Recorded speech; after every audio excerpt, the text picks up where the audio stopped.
Militarily Speaking, Episode 16, Command and General Staff College Foundation.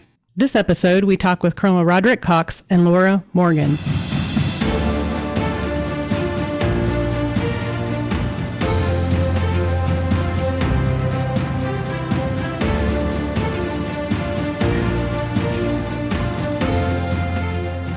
Welcome to Militarily Speaking, brought to you by Armed Forces Bank. This is Tom McLean. And Jodi Vickery. Oh, yes, I'll introduce myself today. You're the co-host today, huh? Yes. All right. Well, welcome to Co-pilot.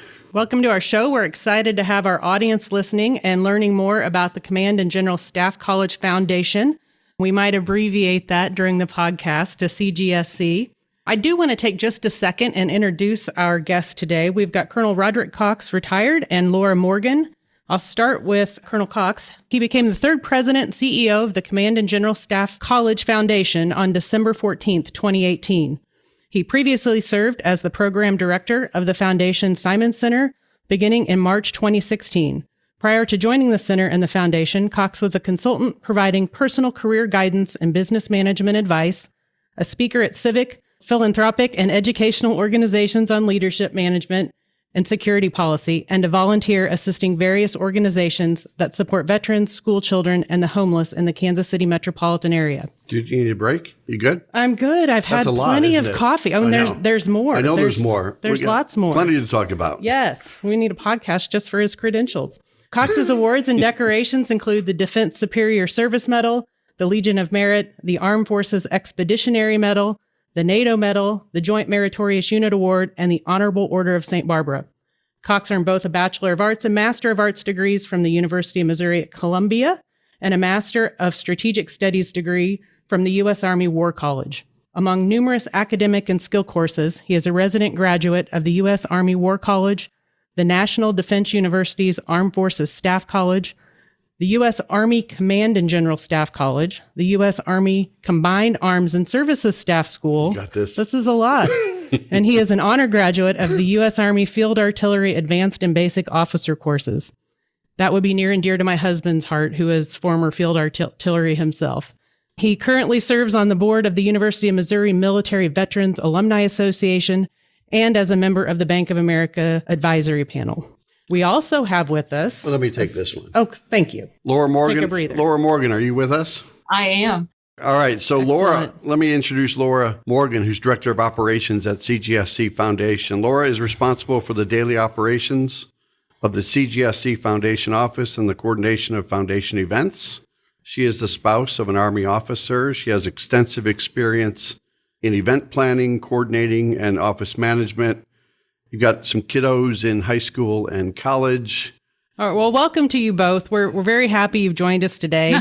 To kick us off, it would be great for those of us in our audience that may not be familiar with CGSC Foundation and the good work you do there, if you could share about the vision of the foundation and how it got started. Well, first off, thank you very much for having us on your podcast. We really appreciate the opportunity to talk about the work that our foundation does. So, as you mentioned, we abbreviated as the CGSC Foundation. The Command General Staff College Foundation does good things for good people. We're an IRS-designated 509A2 public charity that's incorporated in the state of Kansas back in 2005. We've been granted status as a 501c3 tax-exempt nonprofit educational foundation under the Internal Revenue Code. Our mission is to support the U.S. Army's Command and General Staff College as they develop leaders of character and competence for ethical service to our nation. Our foundation was started to provide resources and support in areas that appropriated funding, and as Army funding, is either not available or is not authorized. And we provide the support in 3 areas, generally speaking. Scholarship, that is enhancing the academic experience for those that attend the college and the faculty. Outreach, that is connecting Americans with the college and their military. And then the third category we call soldier and family support. That's enriching the lives of our military families. That's great. You guys do really good work there. I know I've experienced some of that firsthand in a previous life, and I know that the school is better for the support that you provide them. Thank you, Rod. Rod, can you dive in a little bit for us and talk about the student enrollment, the composition of that student enrollment, and if there is a process on how the college operates? Sure. The Command and General Staff College itself is actually comprised of 4 schools. The Command and General Staff School, the School of Advanced Military Studies, the School of Command Preparation, and the Sergeant's Major Academy. If you'll allow me, I'll break down and just talk a little bit about each one of the four schools. Yeah, do so. Great. Yeah, the Command and General Staff School students, and that's the one course probably most people think of when they think of the college in the Command and General Staff College here at Leavenworth, but it's actually just one of the four schools. But those are mid-grade level officers, that is, promotable captains or junior majors with about 10 years of service from all branches of the uniformed services, active and reserve components, as well as civilian employees from across various agencies of the U.S. government that usually have some mission related to the national security arena of Department of Defense, Department of State, Homeland Security, USAID, etc. And then international officers representing the countries that the government is allowed to come train with us. That's who comprises the course that we're talking about there. The CGSOC Command and General Staff Officer course is what the Command and General Staff Officer School delivers, and it's done in residence here as a graduate level course designed to develop highly competent and professional field grade officers with the warfighting, historical, leadership, and decision-making expertise that enables them to work with joint and combined formations to successfully execute multi-domain unified land operations across all environments. The course itself, and the resident course, is about 11 months long, and it has about 1,100 students. They break down with something about 800 or so Army officers, that's both Guard and Reserve as well as active duty, about 80 United States Air Force officers, about 20 Navy officers, 30 Marines. Usually there's one Coast Guard member of the class, about 20 of those interagency civilians from across the government, and then about 130 international officers. The course has also provided a distributed learning or a distance learning modality through the Total Army School System as well as through National Guard schools and means, and that has some 5,000 students that are enrolled in various phases of the course all year long. The second school that comprises the college is the School of Advanced Military Studies, or you might hear the acronym SAMS, they're called. They offer two courses: the Advanced Military Studies Program, which is an 11-month-long graduate level course designed to develop effective planners who assist senior leaders to understand the operational environment and then to help them visualize and describe viable solutions for operational problems. The students that are in that course are majors and junior lieutenant colonels who have completed the previously talked about Command and General Staff Officer course. There's about 100 or so of those students that come from all the various services, as well as international officers that are taking that course. The second course they offer is the Advanced Strategic Leadership Studies Program, which is a 24-month-long senior level, that is the War College level course. It has about 18 students at the lieutenant colonel and colonel level who have about 18 years or so of service. They also come from all services, the U.S. government agencies and international officers. And the purpose of that course is designed to develop theater-level senior leaders and general staff officers for positions of strategic thinkers and planners at combatant commands, joint task forces, and other four-star level headquarters. Additionally, into the courses that they offer, SAMS also oversees the Advanced Strategic Planning and Policy Program, which is a multi-year program that prepares field-grade officers for service as strategic planners through a combination of practical experience, professional military education, and a doctoral curriculum at a civilian university. So they oversee folks that are out in the civilian community at various universities getting their PhDs. The third school of the college is called the School of Command Preparation, and they conduct several resident Army Strategic Education Program courses to include the Pre-Command course, the Command Sergeant's Major course, and the Command Team Spouse course. And they synchronize as well the Army's command team preparation programs in order to provide our various formations with competent, committed leaders of character that are prepared to lead and win in the strategic challenges of the 21st century. All these courses range from 1 to 4 weeks long, and they're for lieutenant colonels and command sergeants majors or master sergeant promotable and their spouses who've been selected for brigade and battalion command. The fourth of the schools that belong to the college is the Sergeant's Major Academy, which is actually not located here at Fort Leavenworth. It's located down at Fort Bliss in Texas, and it provides a 10-month resident course to about 700 senior non-commissioned officers who are both U.S. and international, and has a distributed learning course that has about 1,300 non-commissioned officers enrolled around the world. The course is designed to provide the Army with adaptive senior leaders of character, competence, and commitment, and that can be effective leaders and partners grounded in joint and Army doctrine. Sergeant Major Academy offers a bachelor's degree in leadership and workforce development. So that's kind of a lot, but that's a lot of what the Command and General Staff College represents to those four schools. And that's why you may hear Fort Leavenworth, the Command and General Staff College referred to as the intellectual center of the Army, in addition to the other things that happen here on post with the various TRADOC, the Training and Doctrine Command organizations. But the school's a big part of that educational development for soldiers of all career levels, as you heard. Well, I'm glad you took the time to walk through that because I don't think people realize how much actually goes on in that location, as well as you mentioned, at other locations around the country.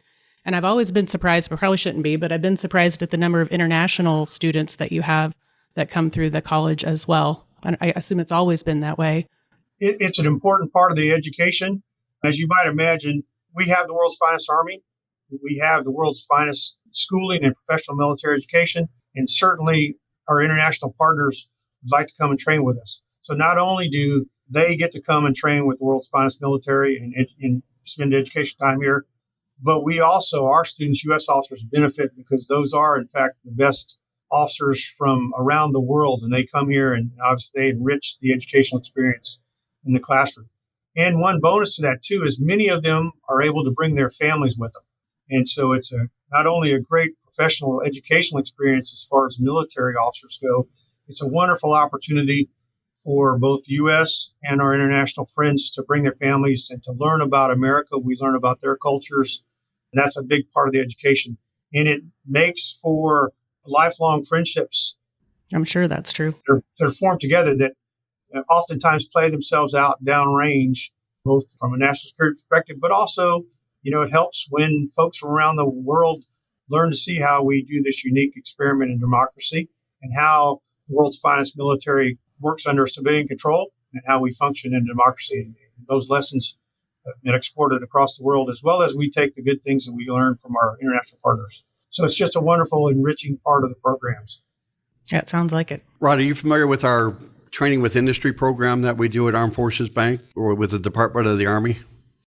I'm a little bit. We are familiar with the Army's program. That's wonderful. And thank you all for being part of that.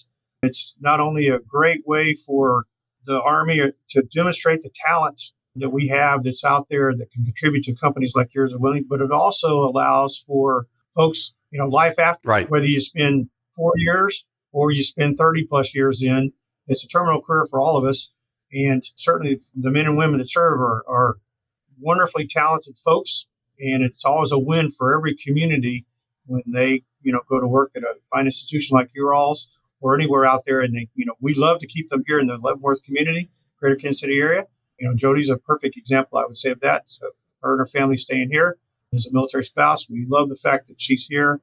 And that's just the added benefits. And so I've said, thank you for participating in that program and allowing us to not only showcase the talent, but then the opportunities provided for folks after service. Agreed. And I know that we've got a couple graduates that have from our program that have attended CGSC. From a school standpoint, we have another graduate that's starting next year in 2023 curriculum that's coming out. So it's going to be interesting and exciting to see the alignment between our two organizations too. And I would note that while we often talk about and focus on the students that are here in residence, and certainly that's important, as I mentioned, there's thousands of students that serve in our reserve component forces. And so they might be part-time soldiers, but those men and women are taking the same curriculum, undergoing the same professional military education, but they're also holding jobs out in the community. So there may well be employees with you all that are at the bank that are members of the Guard and Reserve Forces that are also alumni and students of the college. And so that's just wonderful. I'm going to do a little bit of a tangential thing. He does this. Is that okay, Jodi? I can't even say no. I want to ask Lora a question. So you participated in a reading program a couple of years ago, and I think it was through CARL, which is Combined Arms Research Library, and the Community Reads program too. And can you tell us a little bit about that too? And you can even reference the fact that you read some book called Chicka Chicka Boom Boom. Is that right too? That's a great book. I've never read Chicka Chicka Boom Boom. It was Chicka Chicka 1, 2, 3. So yeah. The Combined Armed Research Library is our library here on post for the soldiers, but it's also our community library for the families. And the reading program that I participated in was a product of COVID. It was a way to get the kids involved because they couldn't come to the library. So they sat us down, we read a book, and then they recorded it and posted it to their social media page in order to keep the kids involved. But the foundation, we actually support all the reading programs for the library for the families. We've been doing that for several years. We do their summer reading programs. They have story walks, which also is a product of COVID. What they do is they deconstruct a book and put it along a pathway so people could read a book and get some exercise outdoors. So that has That's awesome. been a good thing. They also do the holiday reading programs where they'll, do a theme, a holiday theme, and then arts and crafts along with the book. And the foundation supports those things. We also have a Lego room that we supported, for the tactical learning, and then for the kids at the library to have another thing to do there. So That's fantastic. Thank you for sharing all that. And, a day doesn't go by that I don't get an email from the foundation or some event coming up, whether it was recently, Rod, when we did the Frontier Freedom 5K and you were at the Kansas Speedway on Friday. You had, I think coming up too, you've got something with Wreaths Across America. So you're just very, very active out there. Thank you, Lora, for your support, participation, especially from the kids' standpoint. Education is important. And I appreciate the outreach that CGSC Foundation does on a really regular basis. There's always something happening there. Yeah, I love that it's close enough to where we are here in Kansas City. I live in Topeka, so it's generally close there as well. But it's a way for people to get involved with a military community that may not otherwise be near one. And there are a plethora of opportunities to do that. Plethora. The word of the podcast. Word of the day. Yeah. Yes. So I want to jump back to the college just a little bit, Rod. It was very helpful to understand that there are actually 4 different programs going on within the school. How do people get selected for any one of those? We don't have to get too incredibly detailed, but is that something where they're nominated, they are self-promoted? How does that work? How do people get to experience? Yeah, all the students that attend the various courses in the college that we talked about, they're all selected on a competitive basis that's kind of in alignment with their demonstrated duty performance and their potential for higher levels of responsibilities. So they're not voluntary schools necessarily. I say that because there are times, particularly for our reserve component officers, where they can voluntarily, based off of their career pattern and their outside job or their normal civilian job, they might have the opportunity when they can desire to participate. But they are selected for the school to attend as well. So, yeah, that's the main thing is to understand is these are the best of the best folks. They're selected for this, as you might imagine. Our tax dollars fund all this schooling and education. But the Army in particular, the Defense Department spends very much is invested in the fact that for professional military education is a critical part of leader development. And so in addition to the experience and training that soldiers get from their operational jobs and actually doing their work at certain times of their career, they are afforded the opportunity to be selected for school. And it is an important step for all the officers at about 8 to 10 years in service to be selected for the Command General Staff College, because that's a requirement for them to be able to complete that course, that military level of education, in order for them to be, I think, competitive for promotion to Lieutenant Colonel and beyond. They would need to have that schooling credential. So it is important, and it is highly competitive, as you might imagine. Yeah. Imagine it's quite the honor. I mean, it's not voluntary, but I think it would be fairly prestigious feeling to be selected to attend. And so I will say that in addition to that, coupled with this, is we don't want to overlook the fact that this is all buttressed by a world-class faculty. Faculty are a combination of both military and civilian people. They all have education credentials and or practical credentials, along with instructor certifications that qualify them to teach the course materials. And so sometimes we forget that, that maybe 1 or 2 of the foremost experts in the world on, say, North Korea or the Ukraine or defense policy programming or budgeting and logistics might very well be sitting right up here on the faculty at the Command General Staff College, either as a civilian or as a military person.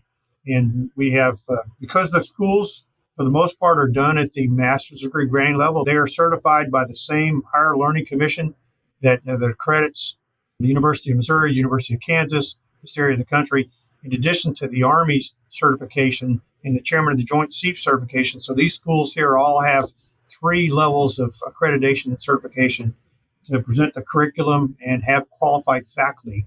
So we have faculty with terminal degrees of all various sorts, as well as decades of experience, not only in teaching what they're talking about in the classroom. So you don't want to overlook the fact that you've got this world-class faculty that the students are able to draw on as they conduct an adult learning model in these various courses, because that's another important part that goes kind of back to your comment about having the richness of having the international officers at seminar with. Right. They teach at the small group level for the most part, so 15 to 18 students or so, with a faculty of anywhere from 4 to 8 faculty assigned. So that's a really small ratio of student to teacher, as well as you have subject matter experts that come in, and the students are required to be part of their own learning. So the students all have that 10 years or plus of experience, and they're required to bring that into the classroom and add that to the professional discourse and discussion that helps educate their classmates. And so there's a on-purpose design to how the classrooms are set up, the seminars, the staff groups, the learning groups of folks, and so they're all part of this development. And so that's one thing that's maybe a little bit unique from, say, a civilian university. Students are not just students; they're not just there to be fed the information or to learn. They are required to be active participants in the learning process, not only for themselves but also for their classmates, as well as in informing the curriculum and the faculty as they stay current with things there. So that all goes part to making this, the world's finest staff school that there is, because they're certainly part of it.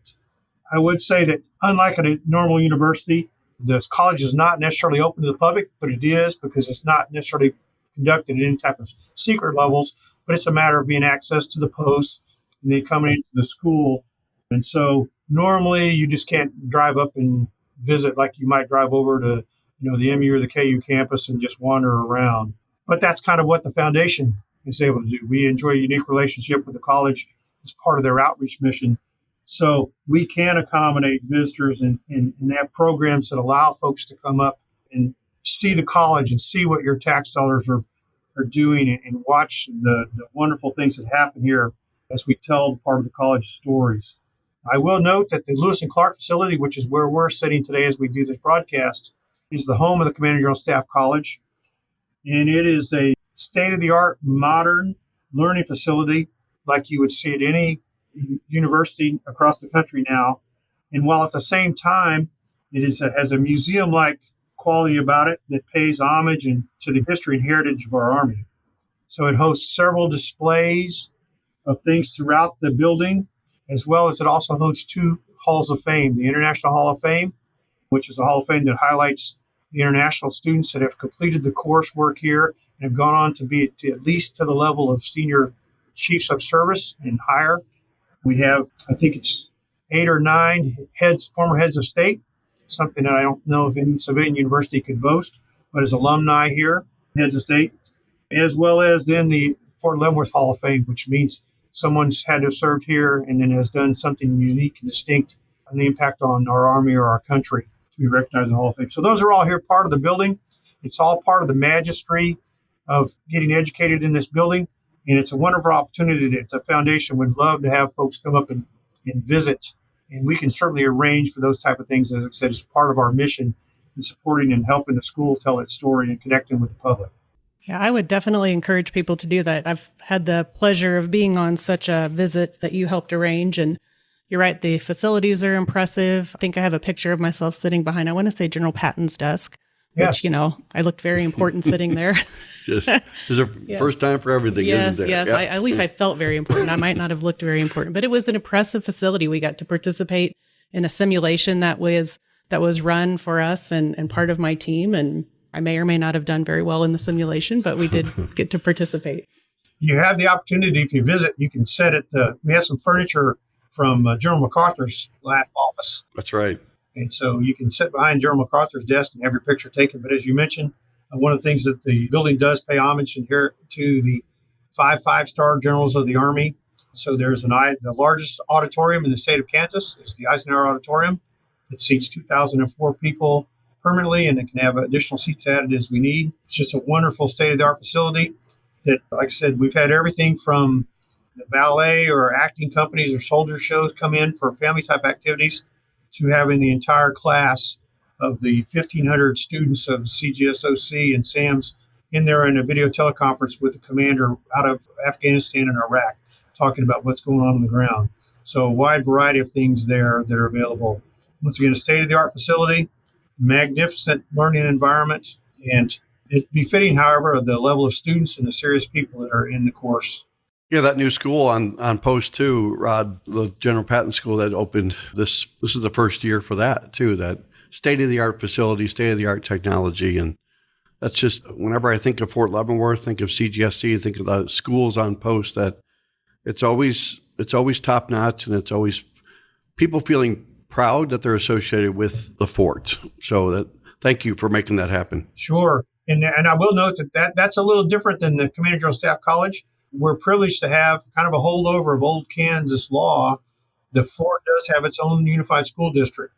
And we have a junior high, which is the Patton Junior High you talked about, and they just moved into a brand new building this year, as you mentioned. And then we have 3 grade schools. And what the purpose of those schools are, they're designed to 800 or so families that live here on Post, kind of like the Carl Library you mentioned a while ago, in addition to being the graduate degree level library that supports the college work. It's also our community library for our families and children that live here. Those are those schools. So folks that live on Post and those that work on Post have the opportunity to have their kids come to one of the 3 grade schools or the junior high school here on Post. And yeah, it's a great activity. It is overseen by the general who's here, who's got a school board, and we have a wonderful opportunity. And once again, just staffed by many folks that are professional Department of Defense teachers or spouses, and we benefit rotating in, but then we also have a professional teaching corps that take care of our kids. Another part of the Fort Leavenworth community, greater Fort Leavenworth community, that the foundation also participates in is in that soldier and family support area. So Rod, tell us a little bit and tell our audience, how does somebody go about donating funds to the foundation and supporting the foundation? It could be volunteer work too, but typically there are 3 general areas, right? There's scholarship, there's outreach, and then there's soldier and family. And you want to break it down a little bit more in detail, but give direction to the audience about how to support the foundation? Sure. Well, thank you for that opportunity. Yeah, as I mentioned earlier, we are a 501c3, completely donor funded. And so the work that we're able to do is all enabled by the wonderful support of folks who have an appreciation and understanding for the impact that the foundation can do in the development of the leaders here that participate through the college. You can certainly make donations right at our website. You mentioned that, I think, maybe earlier, but www.cgscfoundation.org. We'd love to have you go there, look at the programs that we support and conduct, both for the community and in support of the college, and we'd love to have you join there. I will say that one of the reasons why the foundation was stood up was because there was this recognized need to do some things that would make the education system here just a little bit better. Our tax dollars provide for things that are all here, and it's, like I said, the best school in the world, producing the world's finest military leaders. But there are some things that can be done a little bit more. There's only so much dollars for curriculum, so much dollars for speakers, so much dollars for family-type activities, so much money for telling the story, connecting folks with it. And that's what the foundation was created for. And so that's what donations would be supporting those type of areas. And I also will last note that while it might be great that you want to just think this is wonderful going on here and you want to support it, it's pretty hard for an individual to just give money to the Army or to the college. Right. Right. There's ethics regulations involved, and there's processes about how you can do that. So that's one of the things that the foundation enables folks to do. You can give money to the foundation, and you can direct us how you might specifically like that to be done, say for a specific thing like scholarships for military families, or you might just say, no, I love the fact you're bringing speakers into the school that's over and above the curriculum. Like, hey, that was wonderful. You brought in the National Security Advisor to talk to the school. We'd like you to do that. And so we'll just take that money and do there. So you can make donations either to specific programs or to general programs or whatever. The 3 areas that you mentioned about are Scholarship, and as I mentioned, that's enhancing the academic experience. We do that through a series of programs and activities, such as speaker series, like the Powell Lecture Series, where we bring in folks of international prominence to discuss national security issues with the class. The Shelton Visiting Professor of Ethics, where we bring in a civilian academic ethicist to assist in overseeing and working with military ethics programs and discussions. We bring in, with the partnership of DACOR out of Washington, D.C., a visiting professor of diplomacy, where we bring in ambassadors to discuss country team and other parts of government operations directly impacting and diplomacy on the side of national security. We sponsor academic research and publications by both faculty and students. We fund travel. We publish things. We encourage students and faculty to add to the professional discourse. And then lastly, probably in this area, we sponsor and recognize excellence. That's the graduation awards for the top students and the best faculty. In the area of outreach, which is connecting the general population with their military and their college, we provide opportunities for folks to come up and see what their tax dollars are paying for, and just like we talked about a while ago. They can get an appreciation for the level of the expertise of the CGSC faculty and an appreciation for the graduate level study of serious issues by very serious people. The foundation, in partnership with the college, conducts events such as our National Security Roundtable, the VIP visits, the Harder Role in National Security Forum, and other leader development programs that allow for interaction and participation between students, faculty, and community and public leaders. We also have a CGSC Foundation Alumni Association program, which allows for graduates to maintain professional contact like any other civilian university would do. We encourage all graduates of any of the colleges, schools to join the Alumni Association, not only to enjoy the professional connection that'll yield, but also to take advantage of the many opportunities that we provide for our members. That's things like scholarships for family members, discounts in our gift shops, special invitations to events, partner-related activities and benefits, and those type of things. The last area that you mentioned that we provide our support in is that soldier and family support, which is really all about enriching the lives of our military families, for both the service member and their family. As Jodi knows, military families are unique in many ways, but we're also just like many civilian military families in a lot of ways. The foundation funds support the children and family reading programs, like you talked about with Laura a while ago at our library here. Mm-hmm. They not only support the college and academia, but they are our public library, and it's important for our kids to have benefits of reading programs, participate in the Dr. Seuss Day, Dress Like a Pirate activities, and we fund all those type of things. Once again, that the Army wouldn't necessarily have set aside money to do that. That's what we do. We provide scholarships that I mentioned a couple times to military families. We provide funds that support the sponsorship programs of the international officers and their families when they come here. We supported the International Family Fishing Derby, which was a great opportunity here in September, where our international friends and their families were able to do a family-focused activity on the classic American pastime of, fishing for fun with your family. It's a great thing. You mentioned that we just did the 5K family run, a wonderful opportunity where we had 100 folks or so come out and see the beauty of the post. The idea was to bring folks from the Kansas City area to come down and see the beauty here, but then also to provide an activity where we had soldiers and their families with strollers and their dogs and participating in the run, and just a great family activity. With the Frontier Army Museum supported us, we opened up on a Sunday, special opportunity to visit the museum there. And we had the bucket list opportunity just this last Friday at the Kansas Speedway. One of my trustees, President of Speedway, allowed us to use that venue for a bucket list opportunity where we had a little social down in the Vickery Lane area, a place that's usually not accessible by the public. But then you got the opportunity to drive your car around the Speedway track or to ride in the official NASCAR pace car around the track. And it was just a wonderful, fun activity. I think it'd be safer to ride, not drive. Yeah. Is that, Rod, was that the first time you had done something with the Speedway for the foundation? No, actually we did an event similar to that last spring when the last year's class was here. Great activity. And like I said, we've got the wonderful support of the Kansas Speedway. And so, yeah, it's just another opportunity so that when you look back in your military career and say, wow, that 1 year I was at Fort Leavenworth, I got to do this bucket list opportunity to drive my car around the NASCAR Speedway track. Just another memorable activity, just another way for us to say thank you and our appreciation for the service and sacrifice that our military families do. That's the type of activities that we do in that area. So, yeah, thank you for the opportunity for you to elaborate on those, because those are really the heart of what the reason why the foundation exists. We want to enhance that professional military education experience, and that includes telling the story, but also making sure that we take time to honor our families that are right there in tow with our students. I think about, when Tina Farr, Rod, you met with her, worked with her a little bit. Wonderful supporter in our community.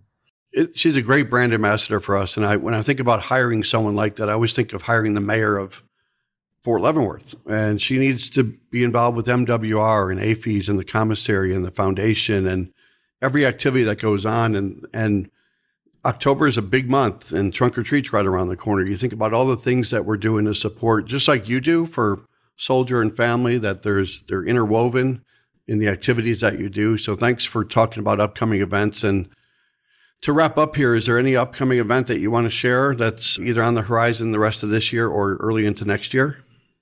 Well, I will take a moment to just thank Armed Forces Bank.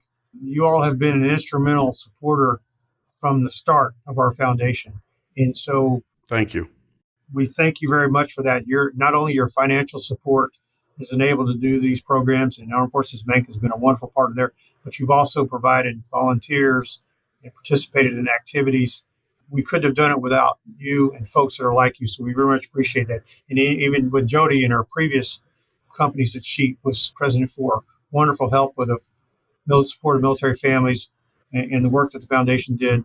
And I know that when I first came on board, that my first time of meeting Jodi, her company made a direct cash contribution to the FMWR folks, and the foundation was able to facilitate that in time for Christmas.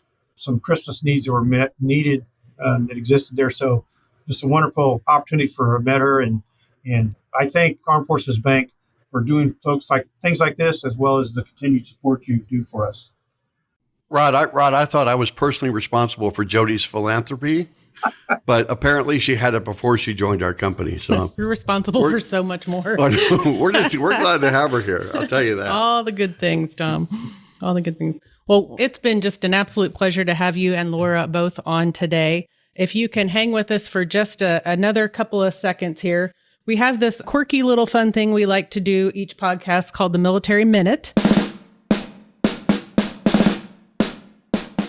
So you can listen, but you can't give the answer because you might know it, but our audience hopefully will have to do a little work on it. So last week's Military Minute was a question regarding the military wallet. And the question that we asked was, how many types of thrift savings contributions are there? So we say that real fast. Say thrift savings. I haven't had enough coffee to say that really fast. So the three types. The answer is there are 3 types. So that was the answer. 3. 3. Yes, just 3. But I will give you more than just the answer. Yeah. There is a defined contribution plan, a tax-deferred retirement plan, and an annual contribution limits. So hopefully some smart audience member commented that on our social media. And stay tuned to have the winner announced. Just be patient. I'm sorry. I've had too much coffee. I haven't. This week's Military Minute topic is, of course, a question on CGSC. And you're going to have to do a little digging because I don't think this came up on the conversation today. So get your research hats on. What year was the inception of the School of Applications for Infantry and Cavalry born? Do we need to say that one more time for the audience? Probably. Yeah. What year was the inception? You can't answer, Rod. Put your hand down. Yeah. Turn off your monitor. Yes. So if you don't know the answer, call Rod, is what I just figured out. What year was the inception of the School of Applications for Infantry and Cavalry born? So watch for our Facebook post and Instagram post to drop this week's podcast and comment with your answer for a chance to win $50 for you. And maybe more importantly, $50 for a charity of your choice. You might choose to donate that back to CGSC Foundation. We heard today that you can do that at www.cgscfoundation.org. You can go there and donate. You can, Rod's got his hand up. You really can't answer the question. I wondered if you would allow me a closing statement. Yes, absolutely. Sure. Thanks again for mentioning our website. That's what I was going to do. But I just want to remind folks that the Command General Staff College Foundation is a completely donor-funded foundation, and support's always needed and welcome. We are a 501c3, so donations are tax deductible. And while there's lots of worthy charities out there, to include charities in support of our military and veterans, the Command and General Staff College Foundation offers you the opportunity to contribute to the professional development of our future national security leadership. Donations made to our foundation really do make a difference. Programs and activities that we provide offer a margin of excellence to the CGSC curriculum and contribute to the excellence that we want our future leaders to have. I invite everyone out there to become a part of something that really does matter and makes a difference. Thank you very much for allowing us the opportunity to talk about our foundation on your podcast. It was a pleasure to have you. Yes, and I thought I knew everything I knew about CGSC and the foundation, but I learned a plethora of information There's that word again. from them. So thank you. And if you enjoyed today's episode, go to afbank.com and subscribe to the show. Also, make sure you rate us, leave us a comment, hopefully favorably for Tom and another comment for Jodi on your favorite podcast platforms such as Apple Podcast or Spotify and YouTube. We're on YouTube now, aren't we? We have 15 episodes out there, Rod. You're Insta famous, Tom. So yeah, you're the 16th episode coming out, and we're looking forward to sharing all the great information you shared and you and Laura when it comes to what you're doing, all the good work you're doing in the community. So thank you very much, Rod. Thanks, Laura. Thank you. Thank you for having us. Thank you. Got it. Bye.